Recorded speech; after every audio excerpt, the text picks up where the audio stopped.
Guys, welcome to HardReset.Info channel. Today I want to show you how to remove magnification to your ACER P10.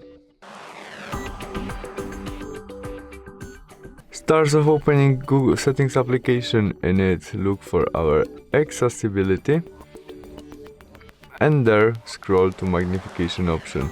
In it, we must turn on our shortcut, confirm I got it. And we have it. To zoom our screen, tap on our shortcut and tap on screen. You can easily change position on your zoom when you use two fingers and swipe with it on screen. You can also zoom on or zoom out using this feature, or when you zoom on, you can go up and down when you use one finger.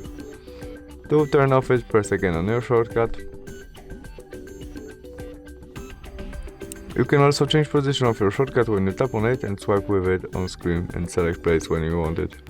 That's all, thanks for watching, bye!